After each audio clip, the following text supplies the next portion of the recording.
To say that the compact crossover segment is hot is a major understatement.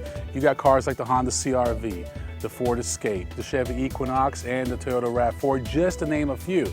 So it's not surprising that a car like this Jeep Compass kind of gets lost in the shuffle, but I'm going to tell you why this is still a car you should consider on your short list. From a styling standpoint, I love what Jeep did. They basically copied the Grand Cherokee front end, and they did a real nice job. I like the bold grille, I like the lights, pretty good. Now, as you start moving back here, you got kind of these funky wheel wells, hit or miss with me. As you move towards the back, it just really drops off. I don't know what this is.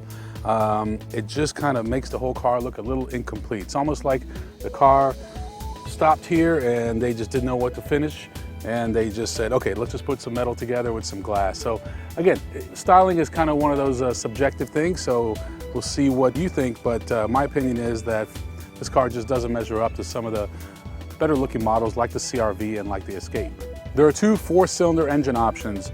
2.0 liter inline 4 with 158 horsepower is your base engine, and this is the 2.4 liter with 172 horsepower.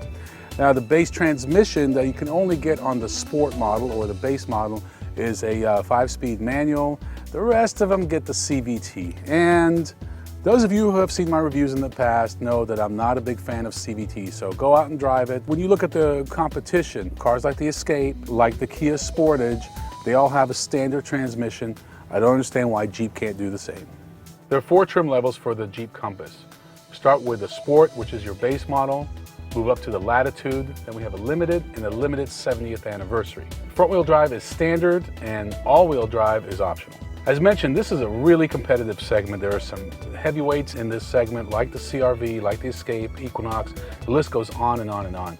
So to me, if Jeep wants to stand out, they should do it with either performance or pricing. The CVT doesn't help the performance aspect. And pricing, well, this Limited is $28,000. So there's really no major price advantage to this car over the competition. And quite frankly, I think the interior is very plain. I think the drive quality is very average. And overall, I think the only way to buy this car is if you can get a nice big discount.